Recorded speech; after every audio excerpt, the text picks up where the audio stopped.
Hi, everyone. The views, thoughts, and opinions expressed in the following podcast belong solely to the host and its contributors. They are not necessarily the views of our employers, organizations, committees, or other group or individual. And now, a word from our sponsor. Are you tired of juggling Procore coordination issues and Navisworks clashes? Struggling to keep your projects on track while maintaining seamless communication with your team? Well, we have the solution you've been waiting for. Introducing the Sherlock Procore integration, brought to you by Flypaper, the ultimate tool designed to supercharge your model coordination. From your Navisworks clashes, you can now create Procore coordination issues with a few clicks. And using the integration, they are kept in sync with changes in either platform. Approve a clash in Navisworks, auto-close the issue in Procore. Statuses, names, and assignees are all synchronized. Data synchronization ensures that your Sherlock and Procore platforms stay perfectly aligned, eliminating the hassle for duplicate tasks and giving you more time to focus on what truly matters, your projects. So whether you're a construction manager, a project engineer, or a VDC coordinator, the Sherlock Procore integration is your secret weapon to success. Revolutionize your model coordination today with the Sherlock Procore integration. Visit flypaper.com/Procore to learn more and start your journey towards streamlined project management.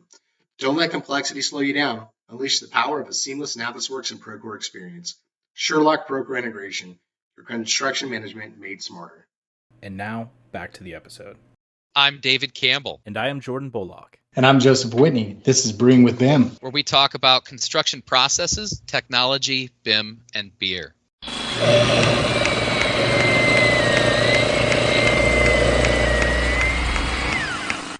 Welcome, everybody, back to another episode of Brewing with BIM. As always, I'm Joe Whitney, and with me is Jordan Bullock and David Campbell. Today we got a special guest, Jacob Wilhelm Horton III. I'm just going to make up names for you, all right, Jake? No, I'm just kidding. That's great. Jake Horton. And before we get into all the pleasantries, I just got to ask everybody, what are you drinking? Start it off, Jake. Off since I'm the guest, I guess. Yeah. So, I've been on a Pilsner kick lately. So I'm drinking a Freem Pilsner from Hood River, Oregon. David and Joey probably know Freem. Just about to crack one of those bad boys open. Beautiful. Jordan, are you drinking anything? Kind of. So I had this rosé in my fridge for a while, and we bought it probably 4 to 5 months ago. And I was like, oh, hey, I can open this up tonight for the podcast. Turned it over, and it's de-alcohol. I can't even say that. It has no alcohol in it. Rosé. So kind of drinking with you guys, but just for the taste tonight. You're banned from the rest of the episodes. Alcohol-free wine, jeez. Right. Yeah, I was gonna say I think we bought this by accident, but here we are. It's called grape juice. Pretty much. Yep. And Dave, I know you're joining us from the road, so if you're drinking something, don't admit it on camera. Yeah, right, dude. No, I got a lemonade, right? Yeah. Nice. Non-spiked lemonade, right? Yeah. Oh, yeah. Non-spiked. Well, I'm drinking a little nifty concoction I make. It's literally just pineapple juice and whiskey over ice. It is fantastic. And it's been my go-to for the summer drinks. Dude, it's funny, but I actually, after I left your house, I started drinking that at home. Like, it actually is really good. It goes pretty well with whiskey. It's pretty surprising. Whiskey and pineapple juice. It's good. Well, now that we got the pleasantries out of the way, today we have Mr. Jake Horton, longtime friend, first-time podcast guest for us on today's episode. And we're going to be talking about some fun stuff about construction technology and financials and all that fun stuff. But before we jump in, Jake, I've known you for a really long time, but why don't you tell the listeners a little bit about yourself and how you got into, doing what you do, my friend. Yeah, Joey Hartley, we've known each other for about 10 years now. I appreciate you guys letting me on the show, and a long-time listener, so appreciate you inviting me on. But yeah, I've been in construction technology for about 10 years now. Started out with these gentlemen, David and Joey, at Topcon, previously PPI Group, and have been selling architecture, engineering, construction software since then. Joined Procore about a year and a half, and I am a product specialist. I concentrate on our financial management software. So I work with our existing clients, Procore clients who don't have one or any of our financial tools, and work to learn more about their business and how they're currently doing their financial management processes, specifically on the operations and project management side. And see if there's any fit for our Procore tools to help them improve their processes and efficiencies. Well, that's a lot to unbottle right there, man. But Yeah. before we unpack all that sort of stuff, I do have a question. What are you kind of seeing as the industry standard for those smaller GCs, and what are they using on the project management, cost management side of things? Surprisingly, Excel, Microsoft Word, and paper. Those are what I would call my three big competitors in this space. Obviously every company is going to have an accounting system. So in the end, that information is going to get into an accounting system of some sort. But as far as, boots on the projects, people sitting in a job trailer, they're typically keeping track of that information in Excel sheets. That sounds very messy, clunky, and introduces a lot of space for risk. Absolutely. Yeah. And to me, the biggest thing is that information is living on someone's desktop, potentially stored in a cloud file somewhere, but that information is not connected to anything. So it's not reportable. It's not visible to management until it is reported on, which is typically done every 30 days. Job team will meet with accounting and give them updates. But in between that time, really, the people back in the office have no visibility of what's going on a project. What's the it's very siloed, right? Very siloed, yeah. Yeah, very, very siloed. I mean, we're seeing one of the benefits of this is, as you kind of mentioned, it brings together, like if you can use it in a common data environment for that project, bringing this type of financials together in that environment benefits the project. But I also want to kind of mention it doesn't replace the accounting system, right? They're not looking for a replacement for that. Typically, it's something to work alongside it. As you said, for the boots on ground to collect a lot of that data. What would you say you've been seeing, I guess, in that environment, or what would you say has been the biggest benefit of using something like the financial tools in a common data environment versus the siloed data in Excel? Yeah, 2 points there. So you're totally right. Like I mentioned earlier, Procore's financial tools, or really any construction financials tools, aren't trying to replace accounting systems. Accounting systems do much more than keep track of job costs and change orders and that type of thing. So what we're doing is giving the operations side, the project management side, tools that they can use and are familiar with in a platform that they use already, and then allowing that data to connect to the majority of the accounting systems that we see in the field. So ones that we run across pretty often are Sage, has a few products that are in the construction space, QuickBooks, Acumatica, Viewpoint. So there's a lot of accounting systems that we connect to and be able to push data both from Procore to accounting and accounting back, so that both sides of the fence have visibility of that information on a real-time basis. And second, to your point, I have always said Procore is a data company disguised as a construction management software. So everything you do inside of Procore, whether it's on the financial side or it's on, creating RFIs or submittals or taking photos, it's all data, right? And so it's all then reportable since it's all living inside of one platform. So there's a lot of use that you can do with that information because it's all living in one spot and it's not siloed. So along those same lines, what are some of the more unique horror stories that you've seen? Like, I'm sure there's something out there that's just like, oh my gosh, why? I'm just curious, man. You don't have to name names, but let us know. Not. Oh man, where do I start? I talked to a client pretty recently who, before adopting our financials tools, had a change order, a $250,000 change order that they had kept track of. It was in a spreadsheet, but that never made it to their accounting system. And year end happened, the project hadn't totally wrapped up. So they, had what they thought was their profitability for the year. They paid out company bonuses on what they thought was the profitability of that year. And a few months later realized that there was a $250,000 change that they hadn't entered into accounting and had to reconcile. So that was an eye-opening thing for them. They thought that their processes were working, and turns out that there was some gaps and obviously some opportunity for risk without having a system that connects to their accounting system. Yeah, we've been speaking of the risk side of it, we've been running across like insurance companies now that are like willing to pay construction firms to keep track of, to have platforms like this in place, as part, as part of like a discount for their premiums and stuff, just to help mitigate that risk. There's so much risk that's involved with construction, whether, we're talking safety, whether we're talking, all the project management stuff, but more importantly, well, not more importantly, but alongside of that, the financial side of things, right? Just like you're saying, if you, think that you're making X amount of money and you realize, oh, crap, this is entered in there, and suddenly you might be upside down on the job, or only making less than 0.5% instead of 2%, or whatever your margins are. Definitely goes a long way. Yeah, I'm glad you brought that up, Joey. Procore released a new program a few months ago, what we call risk advisors, and essentially we're now an insurance and bond brokerage where we take the data that our clients have inputted into our system through our financials to show that they are healthy and that they are worthy of better insurance rates and are able to broker better insurance rates for our clients because of that.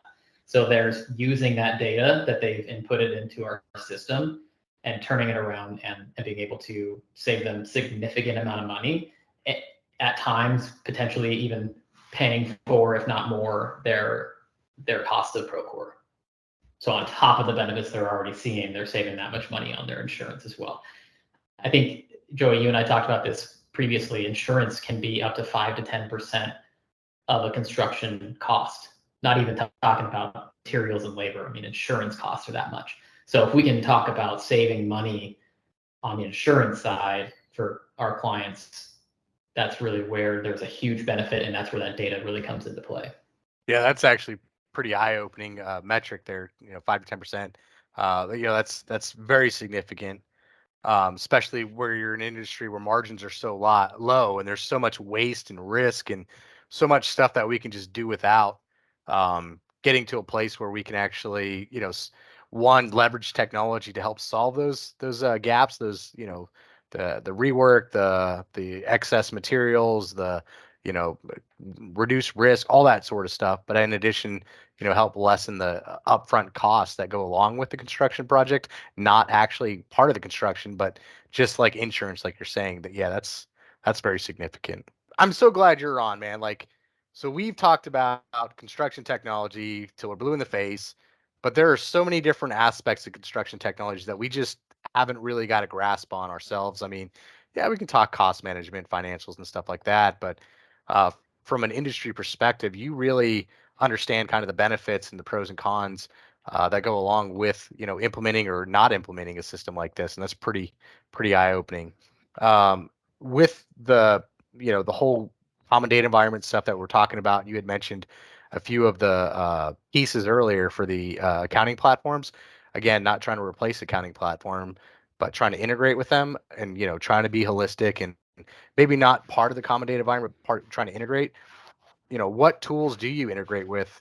Do you integrate with all those tools that you had mentioned before? Like, is there an integration there?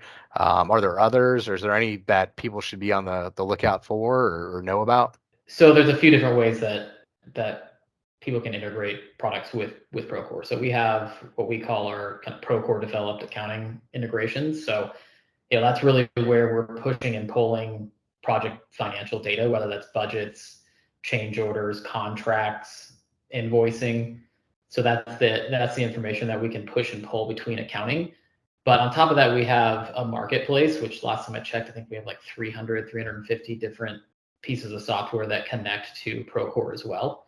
And so so open API with Procore. And that's what I was going to say. I believe you guys have fully open-ended APIs. I've actually been involved with the change logs. So anytime they make a change to the APIs, they send out a change log email updating you with the different changes that they've made. For me personally, I've actually used WorkAuto, and I do know that WorkAuto has integrations to Procore to move a lot of information kind of back and forth. So I've been able to see that personally on my end. David's becoming a data extraction, I guess, a data moving specialist. I don't even know what you'd call it, but he's been going down this rabbit hole of like integrating with systems, and we've got other platforms that we work on and stuff, and whether it's Work Auto or somebody's got open APIs, using REST or an SDK available that we can directly utilize. He's been using it to move data between multiple platforms, and he got into Procore, as he said. So pretty interesting. Work Auto, by the way, man, great tool. I don't know if you've run into it, Jake. No, but I mean, David, geez, you just got bored of learning every other piece of design software that Autodesk has to offer, so you just decided to learn how to code as well. Is that something you do in the free time, or what? Hey, dude, yeah, I get tired of data silos, and I'm like, why can't I just make my own integration? And then they're like, here's this tool. So I just started kind of figuring it out, went through their automation stuff. And, I love, like Joey said, I've been kind of diving down this rabbit hole of bringing a lot of the data together, integrations, breaking down data silos, because at the end of the day, our clients need that data to talk, right? No matter where it is, no matter what it's doing, they need it to talk.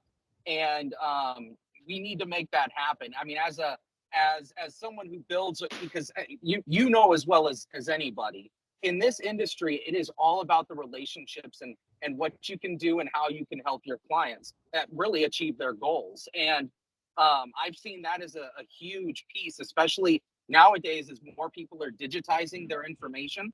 They're looking for these different pieces to be able to talk to each other, and ease of use to be able to actually integrate them together, whether it's a push button that they turn on, or if somebody can help them kind of put together a workflow. I've seen it's very, very big. Yeah, I mean, I think the marketplace for Procore is one of the cooler features that I think Procore offers. I mean, obviously on top of the great tools that we have inside of the platform, but I think no one piece of software can be everything to everybody. And so being able to connect to those tertiary pieces of software that clients need to use and allow that data to flow between that piece of software and Procore. And in a lot of cases too, we have the ability to have that interaction happen within your Procore environment. So there's no need to jump back and forth between two different systems. A lot of times it's happening just right there inside of Procore natively. See, that's very awesome. Yeah, the big thing around the data silos is, we, like you said, Jake, you can't, connect to everything. You got to focus on certain things, but at the end of the day, there are things you wouldn't even think about connecting to. Like, why would a construction platform ever think about connecting with a moisture temperature sensor specifically made for an indoor garden or something like that? But you know what? We got clients that need that. So how do you do that? Or, connecting your construction management platform with, telematics from a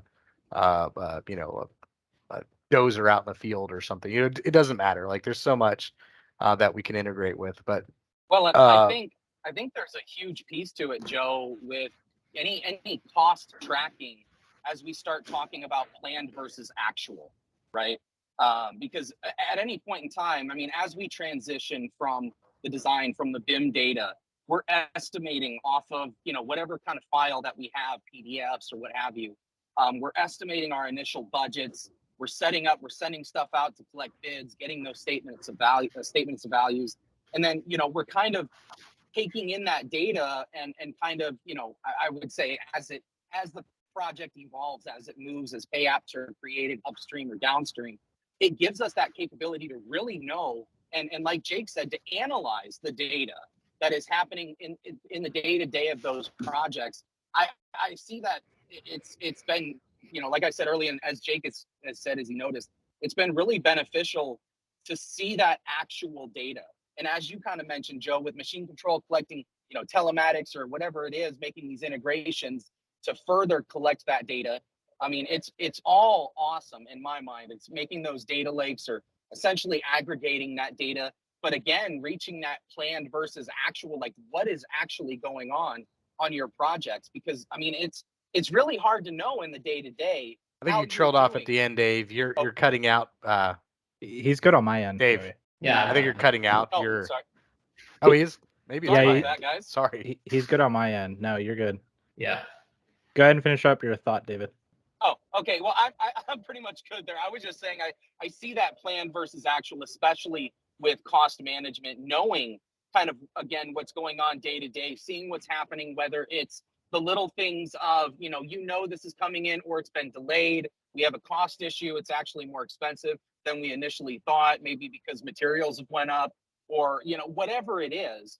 Even somebody, I've actually heard this before, somebody going out to Home Depot and buying, a bunch of supplies from Home Depot or Lowe's and then bringing it back and trying to, report that data that maybe wasn't initially in the first thought process.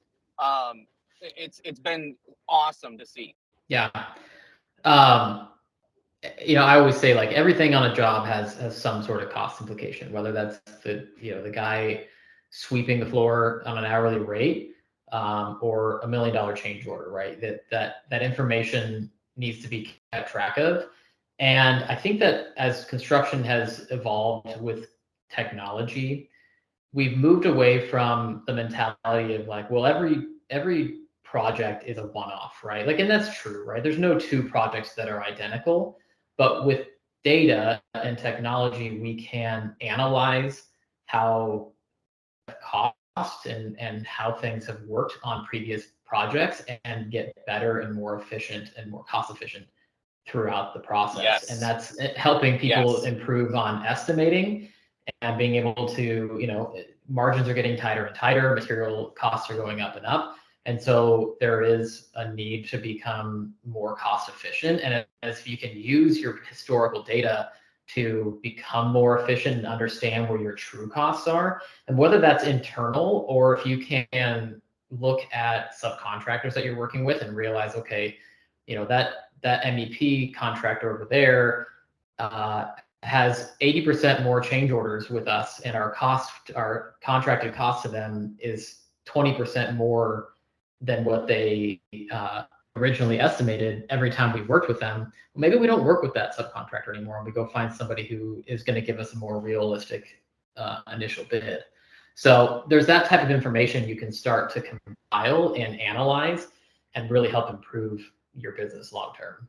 Yeah, I was just going to jump in and ask. So you said a lot of companies come to you and kind of analyze, ask you to analyze ways that they can improve, ways to help.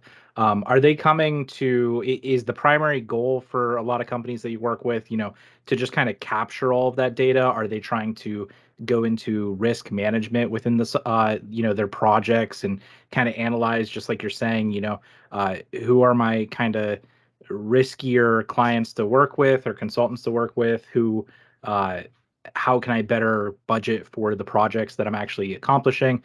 What kind of problems are you actually working with or trying to solve for the clients that are coming to you? I mean, I think the short answer is yes, right? Like all of those things that you mentioned. I think the name of the game is risk reduction, right? So you have your original estimate that you provided to your client, and your goal is to deliver the project for that number and be profitable. So being able to keep track of all of your costs and track everything and have it be reportable so that you can, at the end of the project, be profitable. So, clients are coming to us with all sorts of different problems, right? They've got data living all over the place. It really depends on who I'm talking to at a company. If I'm talking to a CFO or an accountant, them saying, I don't have visibility on a project's health until they come to me in 30 days. At the end of the month, and we have a sit down and we look over their spreadsheets. They send that information to me and we input it into accounting. And from a cash flow perspective, that can be really difficult because they don't know, where they're going to have to be spending money on a monthly basis until that time comes. So giving all of the stakeholders within a project that visibility is really the biggest piece that we're we're solving, but also just efficiencies, right? So with labor shortages and again, margins being slim, like companies are trying to do more with less.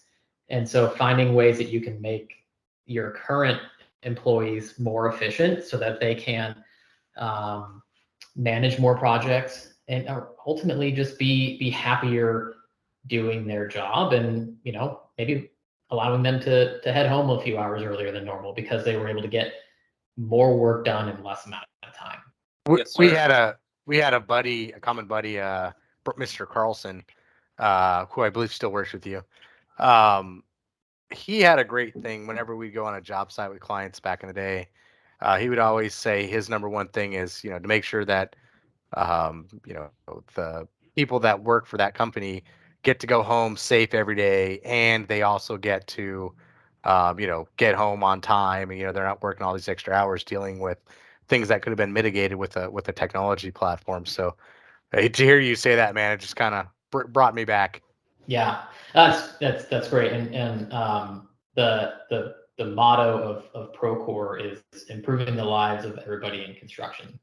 And I think that when you give people the tools to be more efficient on their job, and allow them to, like I said, do more in less amount of time, you give them the flexibility to leave the job early to go to your kid's soccer game, or be able to answer questions remotely via their phone and not have to be on the job site or not sitting at their desk at a computer. So there's so many more benefits to just on a human level to the technology, and I think that's what's really cool is being able to be a part of that and really transforming an industry that has always been very boots on the ground, paper in hand, time, very time consuming role, and being able to give people a little more flexibility in their work-life balance. I definitely want to expand on the efficiency part too. Another thing we've seen is, templatizing these projects, templatizing that data, especially as they continue to learn, as they grow through these different projects, whether it's creating different, templates for the different types of projects that they'll have, but giving them that leg up in efficiency, already having the budget codes kind of set up, a lot of that data already kind of preset, their document templates, what have you. It's we've seen it, increase project efficiency and kind of help out with that as well. And then the second part that I wanted to really talk about is, because I know this is another big thing about, collecting the estimates versus the actuals, is being able to forecast against what you're actually seeing, that data that's coming in from the field or that's being collected, and actually being able to forecast off of that and see how you're going to do by the end of the project, whether that's connecting it to a scheduled task or what have you.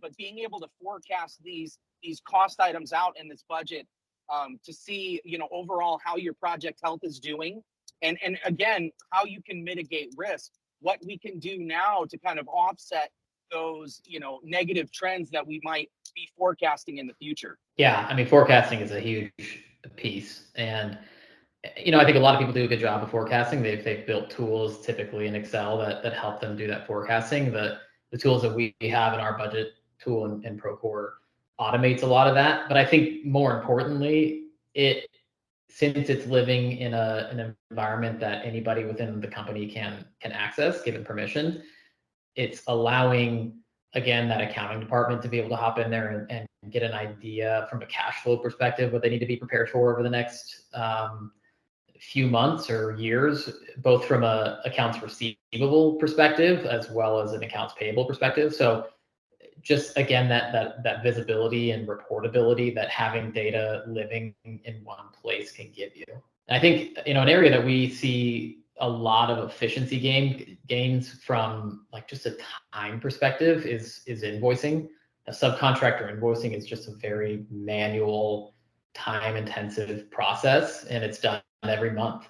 So progress billings and billing periods. So with our tool, we automate that process, and I think for me, one of the biggest efficiency gains that I see is because the invoicing is built on the schedule of values that you've already contracted with your subcontractors, that coding of an invoice is already done for you. So typically, in a more manual process, a subcontractor will email or mail or fax, believe it or not, over an invoice. And it's just going to be like, hey, I've got, this many man hours, this much material for this billing period.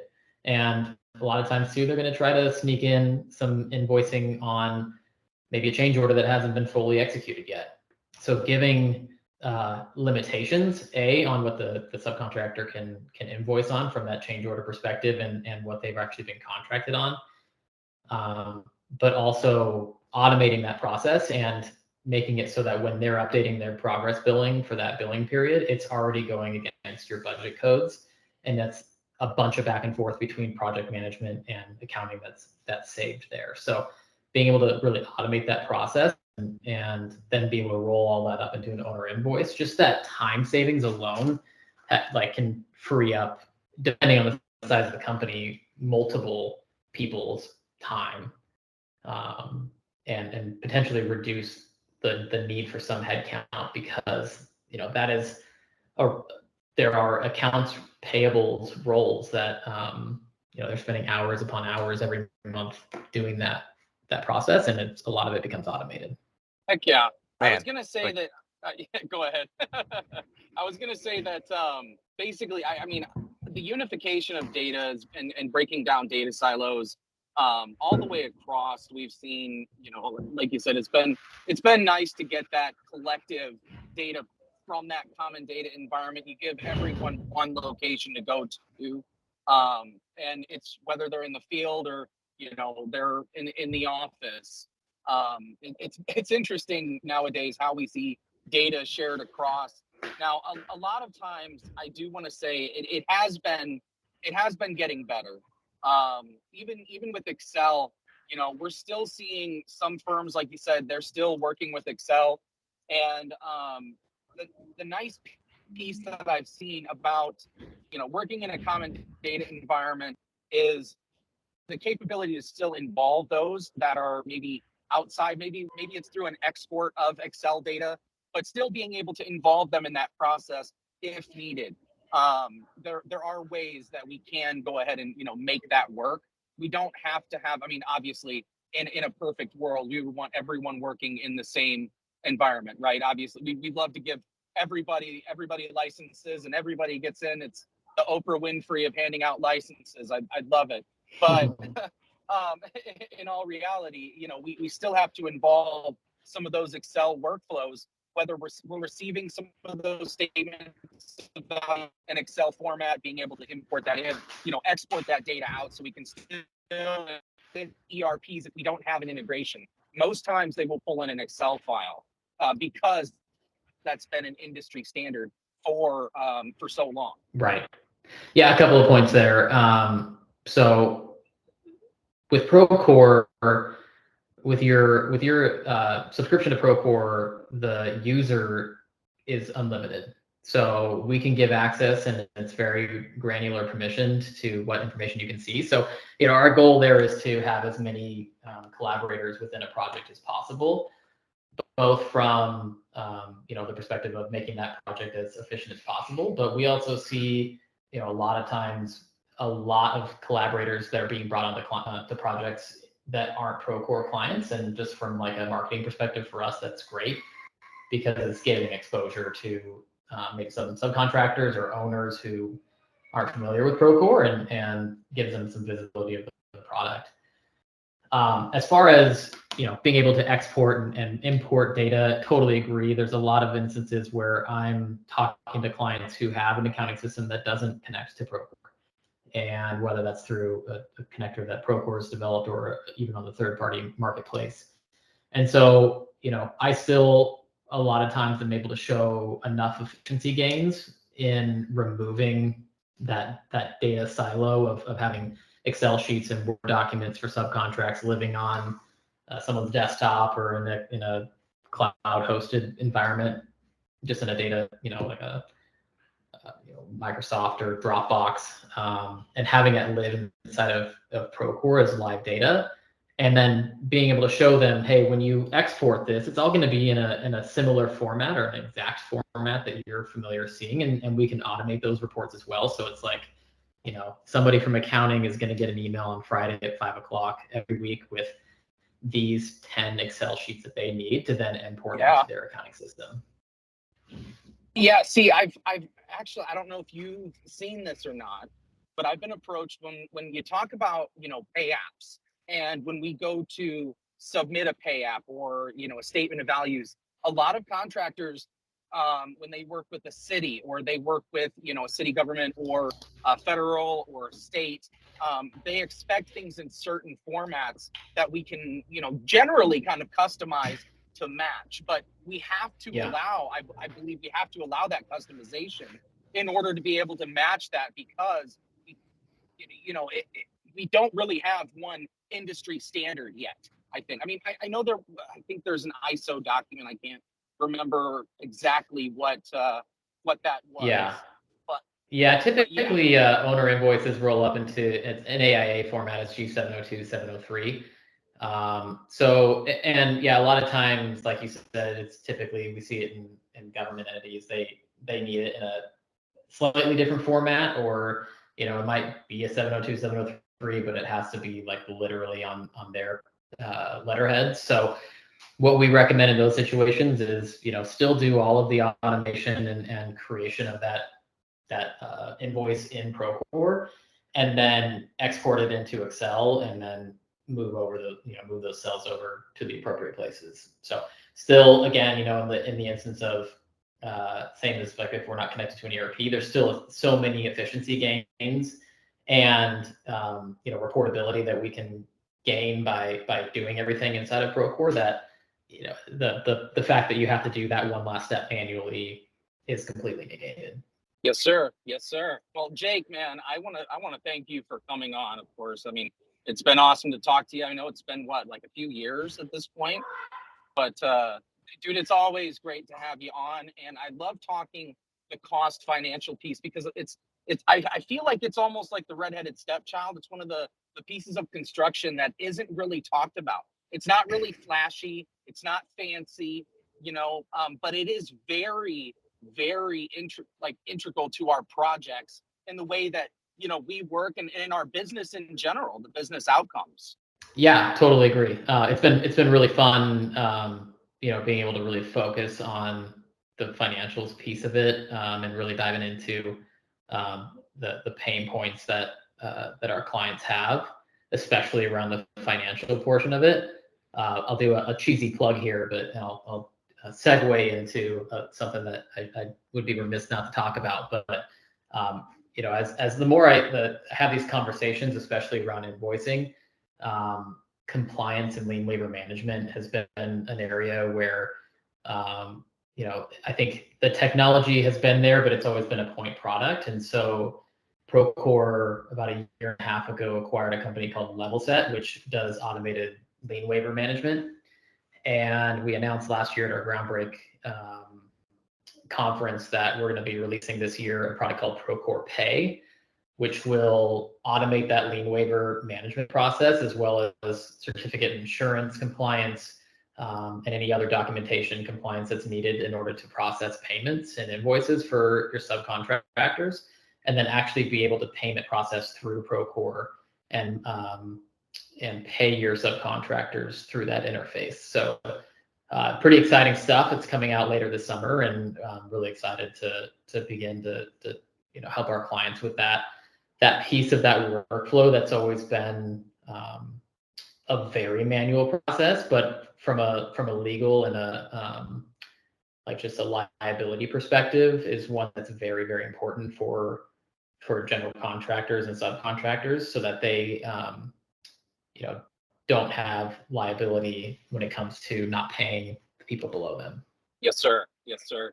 Well, Jake, thank you again for coming on, man. It's been awesome to have you on the podcast. I'd love to have you on again. I think I'd love to have a conversation about transitioning from, let's say something like a model or PDF or design into developing those budgets, developing, what the numbers essentially from that project. So I'd love to have you on for a round 2 to continue this conversation. If you might have some time here in the future. Absolutely, I'd love to. This has been a blast. Awesome. Well, thanks again, everyone, for listening to another episode of Brewing with BIM. Looks like we lost Joey, but thank you all. Have a great night. Yeah, thanks, Jordan. Thanks, Ed. Great chatting with you guys.